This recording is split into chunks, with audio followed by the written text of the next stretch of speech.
देखो इसमें होगा क्या,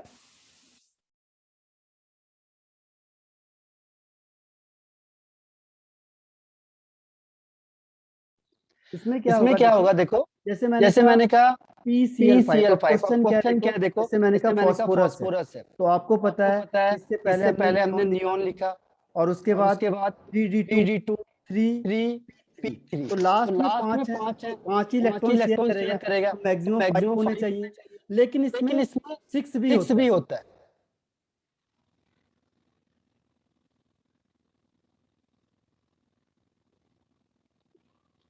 तो इसमें क्या भी होगा, 6 हो जाएगा। अब 6 कैसे होगा देखो, 6 का मैं आपको लॉजिक बता देता हूँ कि जैसे मैंने एग्जांपल है P F6 माइनस, ठीक है। तो इसमें क्या होगा, इसको मैं करके दिखाता हूँ आपको। जैसे P और F6 माइनस, ठीक है। अब पहले मैंने फॉस्फोरस लिखा, इसमें होता है नियॉन, उसके बाद फिर ये है 3s और ये है 3p, और 3d इसमें खाली होगा, तभी इसका लॉजिक है। देखो 3d का यही लॉजिक है। अब क्या होगा, इसके पास 2 इलेक्ट्रॉन यहाँ पे थे और 3 इलेक्ट्रॉन ये है, ठीक है। अब क्या हुआ कि ये तो ग्राउंड स्टेट में था, जैसे आपने इसे हीटिंग करोगे ये इलेक्ट्रॉन यहाँ से जंप करके इसके पास चले जाएगा, तभी इसमें 3d की जरूरत है। खाली है ये, लेकिन इसकी जरूरत क्यों है, क्योंकि ये इलेक्ट्रॉन यहाँ से यहाँ जंप कर जाता है। तो क्या होगा देखो, इसमें 1 इलेक्ट्रॉन, इसमें 3 इलेक्ट्रॉन, 1 2 3, और इसमें 1 इलेक्ट्रॉन, डी वाले में 1 इलेक्ट्रॉन होगा। तो अभी भी 5 इलेक्ट्रॉन हुए। तो जब शेयरिंग करेंगे तो 1 1 इलेक्ट्रॉन की शेयरिंग करते हैं, आपको पता है। जब हम शेयरिंग करते हैं फ्लोरीन के साथ, तो फ्लोरीन का 1 इलेक्ट्रॉन और इसका 1 इलेक्ट्रॉन, दोनों शेयरिंग करेंगे, तो इस तरीके से शेयरिंग होती है। 1 1 1 इलेक्ट्रॉन से 5 हो गए, लेकिन 6 कैसे हुए, तो ये देखो इसके ऊपर देखो माइनस साइन है। माइनस साइन का मतलब क्या हुआ कि इसने इलेक्ट्रॉन गेन किया हुआ, और वो इलेक्ट्रॉन किसने दिया है, फ्लोरीन ने दिया है। तो ये फ्लोरीन है जो ये इलेक्ट्रॉन को यहाँ दे देता है, इसकी वजह से क्या होता है, यहाँ पे शेयरिंग हो जाती है। ये जो ये इलेक्ट्रॉन देता है ये कहाँ जाएगा, इसके पास चले जाएगा, इसीलिए यहाँ पे क्या होगा, 6 इसकी कोवैलेंसी हो जाएगी, यानी 6 तक जा सकता है ये, ठीक है। ये लॉजिक है। तो 6 के 6 एफ यहाँ पे आ गए। क्यों आए, क्योंकि इसके पास डी ऑर्बिटल है वैकेंट, और नाइट्रोजन के पास नहीं होता है, क्योंकि 2d is not possible, 2d होता ही नहीं है, 3d से स्टार्ट होता है। तो 3d में वैकेंट ऑर्बिटल होते हैं, तो ये जो इलेक्ट्रॉन देगा ये वैकेंट ऑर्बिटल में आ सकते हैं, इसीलिए ये 6 वैलेंसी शो करता है। तो यहाँ पे इसकी वैलेंसी 6 है। अब क्लियर हुआ कि नहीं हुआ। तो जो फ्लोरीन है, सॉरी ये फॉस्फोरस है, एंटीमनी है, ये +6 ऑक्सीडेशन स्टेट भी शो करते हैं, जबकि इसके बाहर केवल 5 इलेक्ट्रॉन है, ठीक है। तो ये लॉजिकल क्वेश्चन है, थोड़ा सा बताओ आया कि नहीं आया, रिप्लाई करो यस नो। ओके, तो ये कॉन्सेप्ट क्लियर करने, क्योंकि पी ब्लॉक में कॉन्सेप्चुअल क्वेश्चन ही आएंगे, मतलब जिसमें आपको दिमाग लगाना पड़ेगा। तो आप जनरली अगर आपने सुनोगे किसी से भी, तो वो यही कहेगा कि P है तो इसमें 5P होते हैं, लेकिन किसी कंडीशन में यहाँ पे 6 भी हो सकते हैं, तो मैक्सिमम इसकी 6 होती है। ये P एंटीमनी आगे वाले, ये पहले वाले नहीं, ठीक है। तो इस तरीके से हम आगे अब देखो डिसप्रपोर्शनल रिएक्शन, ये आपने भी पढ़ा होगा पहले। डिसप्रपोर्शनल का मतलब क्या होता है कि जब एक ही एलिमेंट है, जैसे एक एलिमेंट है सपोज नाइट्रोजन, इसकी ऑक्सीडेशन स्टेट यहाँ पे +3 है। अब ये है जो इसी का ऑक्सीडेशन हो जाए और इसी का रिडक्शन हो जाए, ठीक है। तो देखो ऑक्सीडेशन नंबर इंक्रीज होती है, यानी इसका ऑक्सीडेशन हो रहा है, और ऑक्सीडेशन नंबर डिक्रीज हो रही है, यानी इसका रिडक्शन हो रहा है। जब एक ही एलिमेंट का ऑक्सीडेशन होगा और एक ही एलिमेंट का रिडक्शन हो जाएगा सेम रिएक्शन में, तो उसे कहते हैं disproportional reaction, the reaction in which an element undergo oxidation as well as reduction, तो उसे कहेंगे डिसप्रपोर्शनल। क्लियर हुआ डिसप्रपोर्शनल वर्ड। तो जनरली जो नाइट्रोजन होता है +1 से +4 के बीच में अगर इसकी ऑक्सीडेशन स्टेट होगी तो ये डिसप्रपोर्शनल शो करता है। देखो एग्जाम्पल के थ्रू मैं आपको बताता हूं, उससे क्लियर होगा। एग्जाम्पल के थ्रू ये ज्यादा क्लियर होते हैं। देखो ये दो आपको एग्जाम्पल बता रहा हूँ, तो इसमें ऑक्सीडेशन स्टेट इंपॉर्टेंट है। पहले देखो HNO3, इसमें N की ऑक्सीडेशन स्टेट +3 है। कैसे आई फिर से मैं आपको बताता हूँ। देखो HNO3 हाइड्रोजन की +1 होती है, इसको X मान लो क्योंकि तो वेरी कर रहा है, और ऑक्सीजन की -2 होती है, फिक्स है, इंटू 3 क्योंकि सॉरी 2 है यहाँ पे, 2 इज इक्वल टू 0 क्योंकि ओवरऑल कोई चार्ज नहीं है इसमें। अब यहाँ से X की वैल्यू निकालो, तो 2 2 जा 4, 4 में से 1 गया, -3 इधर आएगा तो +3 हो जाएगा, तो इसमें +3 हो जाती है। अब देखो ये, अब वैसे भी कर सकते हो, ये +1 ये -6, तो -6 + 1 +5, ये +5 है +1 है, और ये 3 2 जा -6 है, तो ओवरऑल 0 हो जाता है। तो यहाँ पे नाइट्रोजन की ऑक्सीडेशन स्टेट +5 है, यानी इस केस में इसका क्या हो रहा है, ऑक्सीडेशन हो रहा है।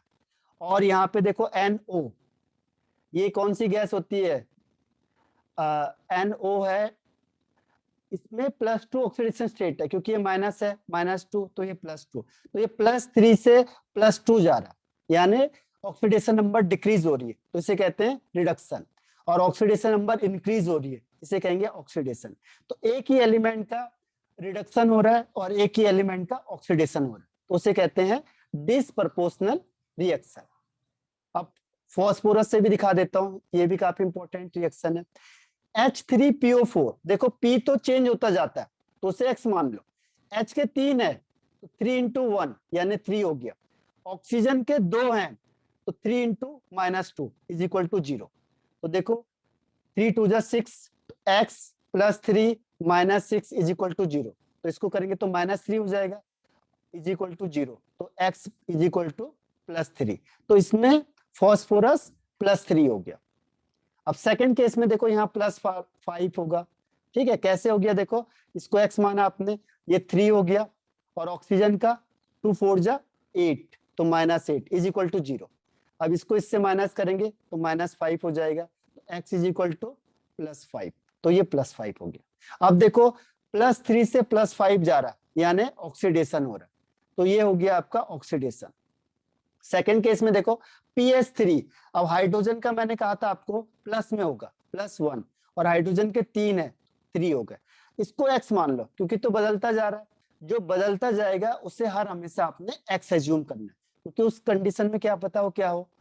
तो X +3 is equal to 0, X is equal to -3, तो यहाँ पे माइनस हो गया, तो देखो +3 से -3 यानी ऑक्सीडेशन नंबर डिक्रीज हो रहा है तो रिडक्शन, और ऑक्सीडेशन नंबर इंक्रीज हो रहा है तो ऑक्सीडेशन, और वो भी एक ही एलिमेंट का, ध्यान रखना एक एलिमेंट का। रिएक्शन में तो कई बार होता है, लेकिन एक एलिमेंट का अगर ऑक्सीडेशन होगा और रिडक्शन होगा तो उसे कहते हैं डिसप्रपोर्शनल रिएक्शन। क्लियर है अब? और मैंने आपको कहा था कि देखो due to inert pair effect, ये inert pair effect technical word है जो हर बार आएगा, कि जो स्टेबिलिटी +3 की ज्यादा क्यों होती है, इनर्ट पेयर इफेक्ट की वजह से, और +5 की स्टेबिलिटी कम क्यों होती है, इनर्ट पेयर इफेक्ट की वजह से। ठीक है, तो ये समझ में आया कि नहीं आया आपको? रिप्लाई करना मुझे, यस नो। डिसप्रपोर्शनल रिएक्शन,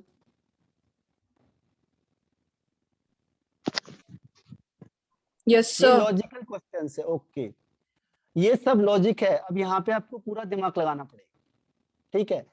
अब ये जो पी ब्लॉक है ये बहुत लॉजिकल क्वेश्चन,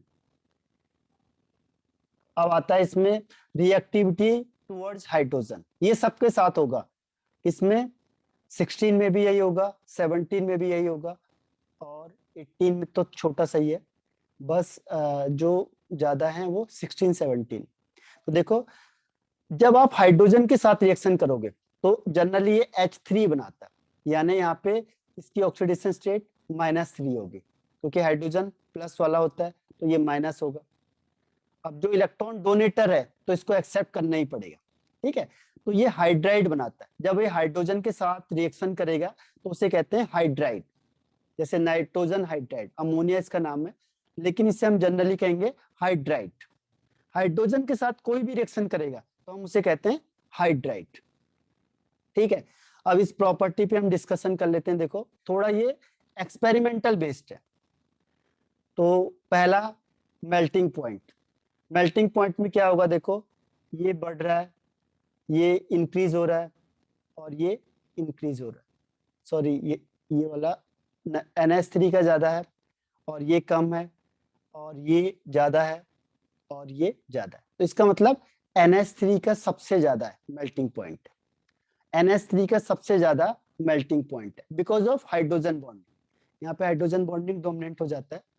तो NH3 का सबसे ज्यादा और फिर इसके बाद Sb3 और फिर AsH3 और pH का सबसे कम। तो ये देखो इसका अगर हम मेल्टिंग पॉइंट का ऑर्डर बनाएंगे तो क्या होगा, PH3 की मेल्टिंग पॉइंट सबसे कम होगा। तो ऑप्शन में क्या आ जाएगा आपके पास, NH3, PH3, AsH3 और SbH3 कि किसका मेल्टिंग पॉइंट सबसे कम होगा। तो आपको लगेगा या तो NH3 होना चाहिए या SbH3 होना चाहिए, लेकिन यहाँ पे होता है PH3। PH3 के बाद कौन जाएगा, AsH3, उसके बाद SbH3 और फिर NH3, यानी NH3 सबसे ज्यादा हो जाएगा। वैसे होना क्या चाहिए, टॉप टू बॉटम इंक्रीज करता है, लेकिन NH3 में हाइड्रोजन बॉन्डिंग होने की वजह से ये नंबर 1 पे जंप कर जाएगा। ठीक है, तो मेल्टिंग पॉइंट का ये ऑर्डर आएगा। अब देखो अगर आपको क्वेश्चन में आ गया तो ये कोई सोच भी नहीं सकता कि ये आंसर होगा। ठीक है, सबको लगेगा या तो इंक्रीजिंग में होना चाहिए या डिक्रीजिंग में होना चाहिए। ठीक है, तो ये चीजें थोड़ी सी हमें याद करनी पड़ेगी। ऐसे देखो बॉइलिंग पॉइंट है, बॉइलिंग पॉइंट में NH3 से ये ज्यादा है और फिर ये इससे ज्यादा है, ये इससे ज्यादा। अब इस केस में क्या होता है, देखो सबसे ज्यादा BiS3 हो गया, BiS3 की बॉइलिंग पॉइंट सबसे ज्यादा हो गया। उसके बाद SbH3 का ज्यादा होता है, फिर NH3 आ जाता है। देखो तीसरे नंबर पे NH3 आ जाएगा, उसके बाद फिर AsH3 और लास्ट में PH3। तो ये बीच में जंप कर गया, सोचो। ठीक है, तो ये एक्सपेरिमेंटल है, इसमें भी हाइड्रोजन बॉन्डिंग होती है लेकिन यहाँ पे ज्यादा इफेक्ट नहीं कर पाते, तो ये अफेक्ट करेगी। वैसे generally top to bottom increase होता है बिकॉज ऑफ साइज, क्योंकि जितना साइज बड़ा होगा उतना क्या होगा, मेल्टिंग पॉइंट या बॉइलिंग पॉइंट ज्यादा होगा, क्योंकि इसमें जनरली फोर्स ऑफ अट्रैक्शन जो लगता है वो लगता है weak van der Waals force, weak van der Waals force of attraction.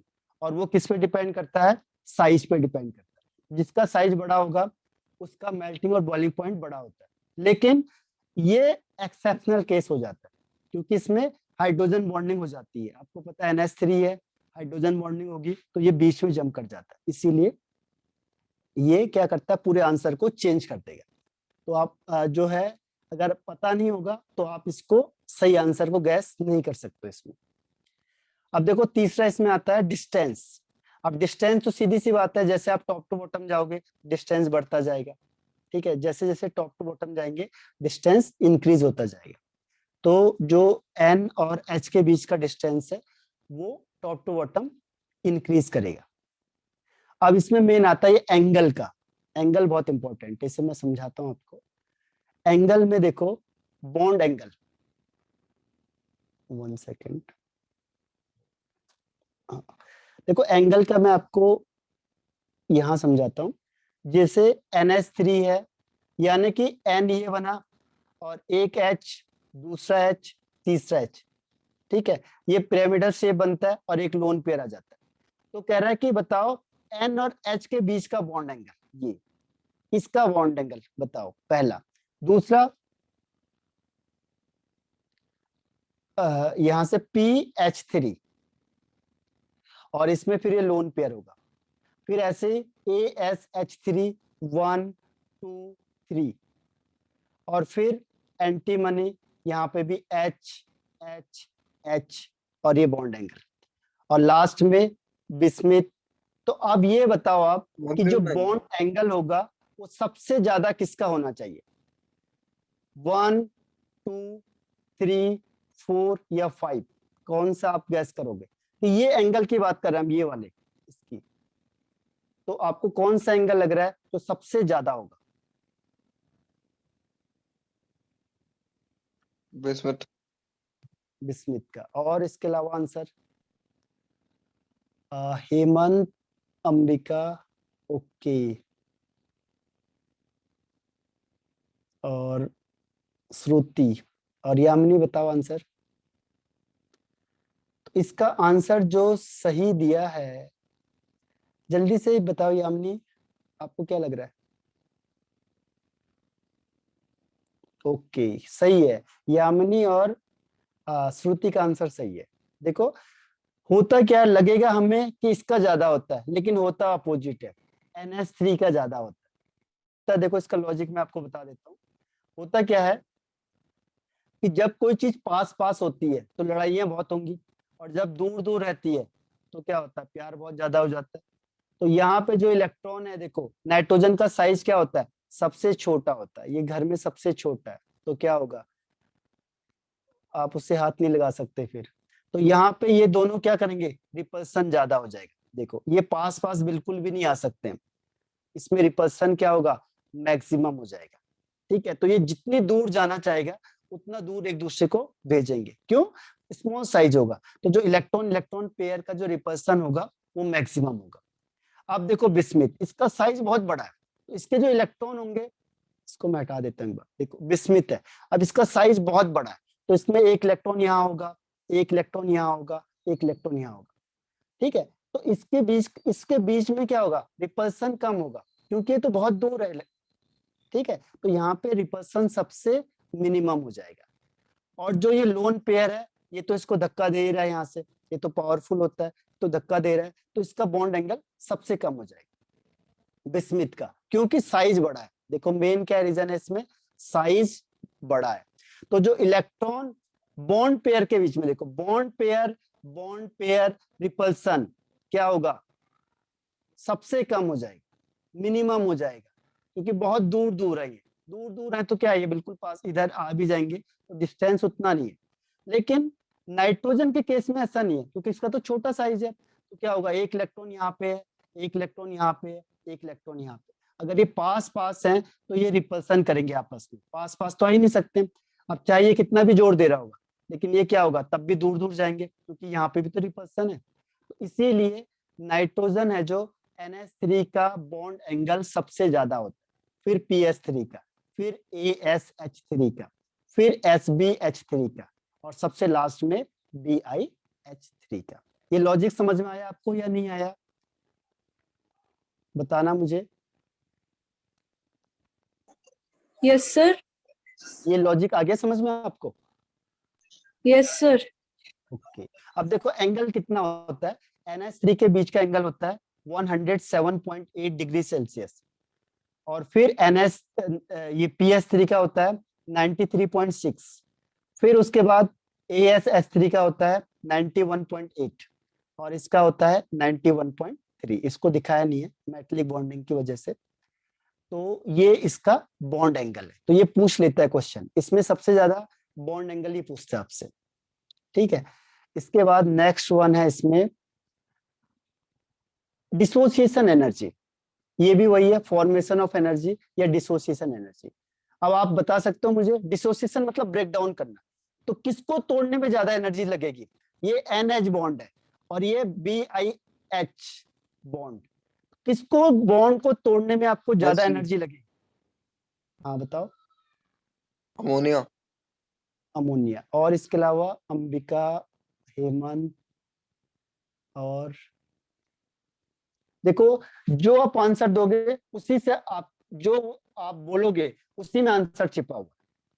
ठीक है, तो आपको जो लगता है इसका आंसर है, सही बताया सुमित ने, हेमंत, और इसका आंसर जो है वो है अमोनिया। देखो छोटा साइज होगा, तो छोटा साइज होगा तो क्या होगा, ये टाइटली बाउंड करके रखेंगे, टूटेंगे नहीं ना, छोटा साइज है। और ये बड़ा साइज है, तो बड़ा साइज क्या होगा, जल्दी टूट जाएगा। जितना बड़ा होगा उतना तोड़ने में आसानी होगी, जितना छोटा होगा उतना तोड़ना मुश्किल हो जाएगा। स्ट्रॉन्ग बॉन्ड होगा किसके बीच में, NH3 के बीच में। ठीक है, और वीक फोर्स होगा किसके बीच में, बी आई और एच के बीच में, क्योंकि बड़ा साइज है, लार्ज साइज होगा। एक बॉन्ड ये है देखो, बी आई और एच, तो इसे तोड़ना आसान है, और एक है एन और एच, ये टाइटली बॉन्ड होगा, छोटा साइज है, टाइटली बॉन्ड अप होंगे, तो इसको तोड़ना मुश्किल है। तो इसीलिए सबसे ज्यादा फोर्स किस में लगेगा, NH3 में, तो NH3 का सबसे ज्यादा होगा। ठीक है, तो ये देखो NH3 का है 389, फिर PS3 का 322, फिर 297, 255, ये तो बहुत जल्दी टूट जाता है वैसे भी, तो इस तरीके से ये ऑर्डर है। ठीक है, तो ये है डिसोसिएशन एनर्जी। अब इसके आगे बढ़ जाते हैं, इस समझ में आ गया होगा मेरे ख्याल से आप लोगों ने। कोई डाउट है तो पूछो मुझे इस उससे, बताओ, एनी डाउट। ये भी आ गया देखो, बॉइलिंग पॉइंट के लिए मेन क्या चीज रिस्पॉन्सिबल होती है, एक हाइड्रोजन बॉन्डिंग, मैंने कहा था आपको, हाइड्रोजन बॉन्डिंग किस केस में होगा, NH3 के केस में बस, बाकी और हाइड्रोजन बॉन्डिंग शो नहीं करेगा। और बाकी के लिए वैन डर वाल फोर्स, और वैन डर वाल फोर्स हर हमेशा किस पे डिपेंड करता है, साइज पे। जिसका साइज बड़ा होगा, ध्यान रखना, उसमें वैन डर वाल फोर्स भी बड़ा होगा। ठीक है, जिसका साइज बड़ा होगा उसका वैन डर वाल फोर्स भी बड़ा होगा। तो जैसे आप टॉप टू बॉटम जाओगे तो साइज बढ़ता जाएगा, तो वैन डर वाल फोर्स भी इंक्रीज होगा, फिक्स है। लेकिन NH3 क्योंकि इसमें हाइड्रोजन बॉन्डिंग होता है तो ये पावरफुल होता है, इसीलिए ये आंसर को अफेक्ट कर देता है। क्लियर है? अब जनरली क्या है देखो, यहां से बढ़ता जा रहा था लेकिन इसने जंप मार दिया, इसने यहाँ इसके बीच में जंप मार दिया बिकॉज ऑफ हाइड्रोजन। तो बॉइलिंग पॉइंट के लिए बताओ सर बताओ, कोई क्वेश्चन पूछना चाह रहे हो? सर आपकी आवाज ना बहुत लो आ रही है। अच्छा ठीक है, अब सही आएगी। अब बताओ कि ये समझ में आया आपको, बॉइलिंग पॉइंट में दो चीज रिस्पॉन्सिबल होते हैं, एक है हाइड्रोजन बॉन्डिंग, एक है वैन डर वाल फोर्स। और वैन डर वाल फोर्स मॉलिक्यूल के बीच में लगता है और ये साइज पे डिपेंड करता है, जिसका साइज ज्यादा होगा उसका वैन डर वाल फोर्स हर हमेशा ज्यादा होगा। ठीक है, बस अर्थ हाइड्रोजन बॉन्डिंग वहां पे वर्क ना कर रही हो, तो इसीलिए हाइड्रोजन बॉन्डिंग बीच में आ गया देखो, बस बाकी का सीक्वेंस सेम है, बाकी में सारा सीक्वेंस सेम है। देखो PS3 से बड़ा होता है AsS3, इससे बड़ा होता है SbS3, और BiS3 सबसे बड़ा होता है, तो ये लॉजिक सेम है। लेकिन NH3 में हाइड्रोजन बॉन्डिंग होने की वजह से वो कहाँ चला गया, बीच में जंप कर गया यहाँ पे। तो ये याद रखना आपने, बॉइलिंग पॉइंट पूछ लेगा तो ये ऑर्डर है इसका। क्लियर? ये अभी भी मैंने आपको बताया था बॉइलिंग पॉइंट का। ऐसे ही सेम देखो मेल्टिंग पॉइंट का भी है, ये ग्राफ में आप देख सकते हो इसे, ये बॉइलिंग पॉइंट का ग्राफ है। और ये मैंने अभी बता ही दिया आपको बॉइलिंग पॉइंट का ऑर्डर, जो मैं आप लिखता जा रहा हूं, ये देखो ये है। ठीक है, NH3 बीच में आ गया। इसके बाद नेक्स्ट वन है, इसमें ऐसे क्वेश्चन आ जाते हैं आपके पास। अब आपको बोला जाएगा कि बॉइलिंग पॉइंट का ऑर्डर बताओ, और आपने वो मिस कर दिया तो क्वेश्चन गलत हो जाएगा, तो इसको ध्यान रखना है। ऐसे ही देखो मेल्टिंग पॉइंट, मेल्टिंग पॉइंट भी क्या होता है, इंटरमोलिकुलर हाइड्रोजन बॉन्डिंग पे डिपेंड करता है और साइज पे डिपेंड करता है। तो मैंने कहा था साइज तो बढ़ता जा रहा है, तो साइज बढ़ेगा तो मेल्टिंग पॉइंट भी इंक्रीज होगा। ठीक है, तो इंक्रीज होगा वैन डर वाल फोर्स ऑफ अट्रैक्शन, लेकिन हाइड्रोजन बॉन्डिंग क्या करेगा, सारा काम खराब कर देती है, तो ये हाइड्रोजन बॉन्डिंग सबसे फर्स्ट में आ जाएगा, यानी मेल्टिंग पॉइंट अमोनिया का सबसे ज्यादा होगा और NH3 का सबसे कम होगा। बाकी ऑर्डर सेम है, बस इसने गड़बड़ किया है, ये एक जगह पे फर्स्ट में आ गया और एक में थर्ड में आया। ठीक है, तो इसको याद रखना आप लोगों ने। अब नेक्स्ट है, ऐसे ही क्वेश्चन आएंगे इसमें, ये जो ऑर्डर है, अभी मैं आज क्वेश्चन भेजता हूं आपको, तो वो क्वेश्चन आपको दिख जाएगा कि कैसे आते हैं। इस सॉल्युबिलिटी देखो, तो सॉल्युबिलिटी में ध्यान रखना कि NH3 में हाइड्रोजन बॉन्डिंग होती है, इसीलिए केवल और केवल NH3 ही वाटर में सॉल्युबल होता है, बाकी और कोई भी सॉल्युबल नहीं होते, अदर हाइड्राइड नहीं होते। क्यों? क्योंकि अदर हाइड्राइड होते हैं जो, वो हाइड्रोजन बॉन्डिंग नहीं बनाते, तो जो हाइड्रोजन बॉन्डिंग नहीं बनाएगा वो वाटर में सॉल्युबल नहीं होता है, इसीलिए केवल NH3 ही वाटर में सॉल्युबल होगा। इसके बाद नेक्स्ट वन पे आ जाते हैं हम लोग। थर्मल स्टेबिलिटी देखो, स्टेबिलिटी मैंने अभी भी बताया था आपको, फिर भी आपको मैं पूछ रहा हूँ ये क्वेश्चन, स्टेबिलिटी किसकी सबसे ज्यादा होगी, NH3 की या BiS3 की? बताओ टॉप टू बॉटम इंक्रीज होगी या डिक्रीज होगी stability? NH3 is the most stable.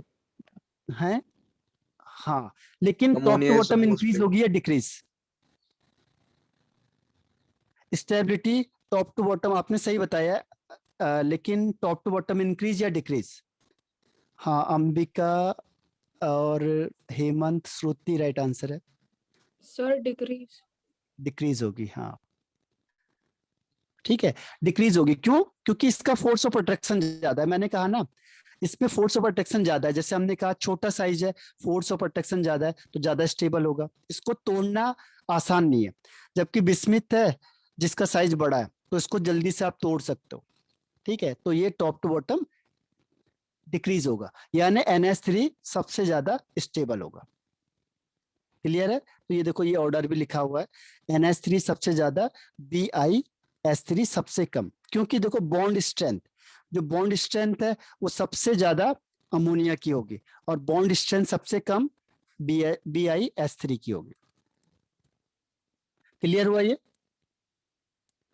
दोबारा भी बताना है तो पूछ लेना मुझसे, कि जो अगर Yes, रिपीट sir. करना हो। हाँ, अब देखो रिड्यूसिंग कैरेक्टर, रिड्यूसिंग कैरेक्टर किसका ज्यादा होगा? अब रिड्यूसिंग कैरेक्टर होता क्या है, कोई मुझे बता सकता है? रिड्यूसिंग कैरेक्टर होता क्या है? रिड्यूसिंग कैरेक्टर की डिफाइन कोई बता सकता है? What is reducing character? Reducing character, वहीं से उसका आंसर आ जाएगा। हाँ, हाइड्रोजन के टर्म्स में बता दो कि वो हाइड्रोजन को रिमूव करेगा या ऐड करेगा। हाइड्रोजन के टर्म्स में इसको आंसर बताना। देखो NH3 है, आपने आंसर बता दिया तो आपको ये याद हो जाएगा। जैसे मैंने बोला NH3 और PS3 और तीसरा ASH3, चौथा है SbH3 और तीसरा BiS3। अब इनमें से सबसे जल्दी H कौन निकालेगा? सोचो जरा, अभी इसका लॉजिक हमने बताया था, फिर भी बताओ कि इन चारों में Bi. से Bismuth. और अनुश्री मतलब श्रुति, और इसके अलावा बताओ इसमें से H जल्दी कौन निकालेगा? सुमित और उसने आंसर दे दिया है, श्रुति, हेमंत, और इसके अलावा अंबिका और यामिनी। आंसर क्या होगा? तो रिड्यूसिंग एजेंट क्या होता है? देखो, जो दूसरे को रिड्यूस करता है, ध्यान रखना, जो दूसरे को क्या करेगा? रिड्यूस करेगा, लेकिन उसके खुद का क्या होगा? उसका खुद का ऑक्सीडेशन होगा, सेल्फ ऑक्सीडेशन हो जाता है। ठीक है, और ऑक्सीडेशन का मतलब क्या होता है? Removal of hydrogen. तो हाइड्रोजन को कौन रिमूव करेगा? जो वीक होगा, सीधी सी बात है। जिसमें बॉन्ड स्ट्रेंथ कम है वही तो हाइड्रोजन को जल्दी निकालेगा। इसमें देखो Bi का साइज बहुत बड़ा होता है, तो इसको पता ही नहीं इसका हाइड्रोजन कहाँ पे है, क्योंकि साइज बहुत बड़ा है, तो ये तो जल्दी से हाइड्रोजन निकल के बाहर हो जाएगा। जैसे बाहर जो लास्ट बेंचेस में स्टूडेंट होते हैं वो कई बार बाहर निकल जाते हैं और टीचर को पता ही नहीं चलता है। क्यों? क्योंकि साइज बहुत बड़ा है ना, तो क्या होता है कि ये बॉन्ड कब टूटेगा पता ही नहीं चलता है, तो ये वीक फोर्स ऑफ अट्रैक्शन है। तो इसमें हाइड्रोजन सबसे जल्दी कौन निकालेगा? बिस्मिथ, यानी सबसे स्ट्रॉन्ग रिड्यूसिंग एजेंट है। और सबसे वीक कौन होगा? NH3 होगा, क्योंकि ये तो टाइटली बॉन्ड करके रख रहा है, छोटा साइज है, टाइटली बॉन्ड करके रखेगा, तो जो NH के बीच का बॉन्डिंग है वो क्या होगा? सबसे मजबूत होगा, तो ये निकल ही नहीं सकता। इसीलिए सबसे वीक क्या है? रिड्यूसिंग एजेंट है। तो समझ में आया आपको रिड्यूसिंग एजेंट वाला? ये तो सिंपल था, टॉप टू बॉटम इंक्रीज करेगा। लॉजिक क्या है? रिड्यूसिंग एजेंट का मतलब जो ऑक्सीडेशन होगा, यानी removal of hydrogen, removal of hydrogen, जो हाइड्रोजन को रिमूव करेगा उस वो रिड्यूसिंग एजेंट है। रिड्यूसिंग मतलब जो दूसरे को रिड्यूस करेगा, लेकिन उसके खुद का क्या होगा? ऑक्सीडेशन होगा। ऑक्सीडेशन मतलब एडिशन ऑफ हाइड्रोजन या removal of, sorry, addition of oxygen या रिमूवल ऑफ हाइड्रोजन। ये समझ में आया रिड्यूसिंग एजेंट का कॉन्सेप्ट? Yes, sir. ओके, तो देखो ये जो रिड्यूसिंग एजेंट है, ये देखो इसने ये दिया हुआ है कि सबसे ज्यादा कौन होगा, BiS3, फिर SbS3, AsS3 और NH3 सबसे लास्ट में। रीजन वही है जो मैंने अभी आपको बताया था। तो ऐसे लॉजिकल क्वेश्चन इसमें आते हैं, बस रीजन भी नहीं पूछता आपसे, क्योंकि ऑप्शनल होंगे, ऑब्जेक्टिव होंगे, तो आपको ऑर्डर पूछ लेगा बस कि इसका ऑर्डर बताओ। अब बेसिक नेचर, ठीक है, बेसिक नेचर में क्या होता है, देखो आपको मैं समझा देता हूं कि बेसिक नेचर होता क्या, या इसे बेसिसिटी भी कहते हैं, बेसिसिटी या बेसिक नेचर।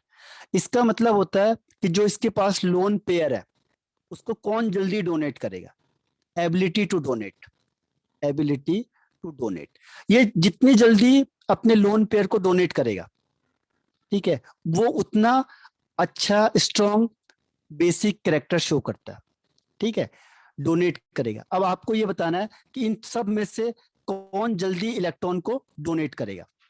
दिमाग लगा के बताना जरा कि NH3 है और फिर PS3 है और फिर ASH3 है, फिर SbH3 है और BiS3 है। इसमें से सबसे जल्दी अपने इस लोन पेयर को कौन प्रोवाइड करा देगा रिएक्शन करने के लिए?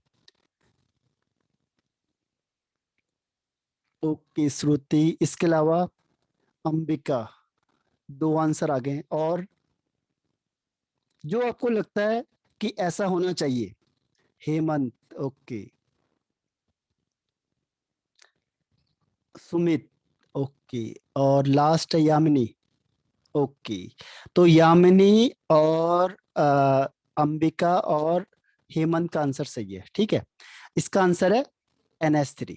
होता क्या है, देखो छोटा साइज होता है, अब छोटा साइज होगा तो इलेक्ट्रॉन बिल्कुल पास पास होंगे, इलेक्ट्रॉन पास पास होते हैं, तो अब इनके बीच में रिपल्सन हो जाता है।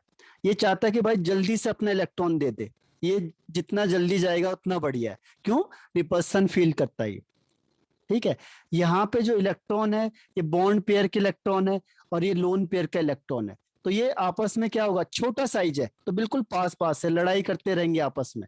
तो ये क्या चाहेंगे, अब ये तो भाग नहीं सकते, ये तो बाउंड हो चुके हैं, लेकिन ये वाला क्या हो सकता है, ये आप डोनेट कर सकते हो, ये जा सकता है। तो ये क्या कर चाहेगा कि जल्दी से जल्दी दूसरे के पास चला जाए, क्यों, क्योंकि नाइट्रोजन का साइज क्या होता है, स्मॉल साइज होता है, बहुत छोटा साइज होता है। अब छोटा साइज होगा तो रिपल्सन क्या होगा, इसमें ज्यादा हो जाएगा। रिपल्सन किसका, लोन पेयर का, किसके रिस्पेक्ट में, बॉन्ड पेयर के रिस्पेक्ट में। तो इसीलिए जब रिपल्सन ज्यादा होगा तो ये अपने इलेक्ट्रॉन पेयर को जल्दी से प्रोवाइड करा देगा, इसीलिए इसकी बेसिक स्ट्रेंथ ज्यादा होगी। तो इसका ऑर्डर सिंपल है, देखो ये बेसिक स्ट्रेंथ इसका ज्यादा। अब BI है, इसको अपने इलेक्ट्रॉन का ही पता नहीं कहाँ पे है, क्योंकि इतना बड़ा साइज है तो कहाँ से डोनेट करेगा वो, उसकी टेंडेंसी डोनेट करने की नहीं हो पाएगी, ठीक है। तो इसीलिए इसका ऑर्डर ये वाला होगा। ये समझ में आया आपको, बेसिक स्ट्रेंथ या बेसिसिटी? इसके दो Yes, sir. डिफाइन है, देखो इसका एक और डिफाइन है, आप बुक में देखोगे तो अलग अलग तरीके से इसके आंसर दिए होते हैं। एक और होता है प्रोटोनेशन या प्रोटॉन एफिनिटी, यानी प्रोटॉन कितनी जल्दी इसको अटैक करेगा। जैसे NH3 है, अब ये इलेक्ट्रॉन पेयर है, तो उसने एक और वर्ड आपके बुक में लिखा होता है प्रोटॉन एफिनिटी, इसे कहते हैं प्रोटॉन। तो ये कितनी जल्दी से अटैक करेगा, तो अटैक करने का मतलब क्या हुआ, ये अपने इस इलेक्ट्रॉन को क्या करेगा, बॉन्डिंग के लिए प्रोवाइड करा देगा, ये बॉन्डिंग बन जाएगी, देखो इसके बीच में बॉन्डिंग बन जाती है। तो दो अलग अलग लैंग्वेज में इसका आंसर है। तो इसमें समझना कि कई तरीके से क्वेश्चन का आंसर दे सकते हैं हम लोग। तो ये प्रोटोनेशन के थ्रू भी, कि प्रोटॉन एफिनिटी जिसकी ज्यादा होगी, तो आपके बुक में ये भी आंसर हो सकता है कि प्रोटॉन एफिनिटी NH3 की ज्यादा होगी, क्योंकि तो देना ही चाह रहा था, तो ये H+ बहुत जल्दी इस पे अटैक करेगा, ठीक है, और इस पे अटैक नहीं कर पाएगा। तो प्रोटॉन आपकी आवाज एफिनिटी नहीं आ सबसे रही। ज्यादा NH3 की है। ओके, अब आ रही है आवाज? Yes, sir, अब आ रही है। प्रोटॉन एफिनिटी NH3 की सबसे ज्यादा होगी, इसीलिए वो सबसे ज्यादा बेसिक होगा। तो दो लॉजिक हैं इसके, तो 3-3 4-4 लॉजिक हैं कई क्वेश्चंस में। ठीक है, वो सब सही माने जाते हैं। तो सर ये क्लियर हुआ दोबारा यहाँ बता तक? इसको दोबारा बता दूं? दो।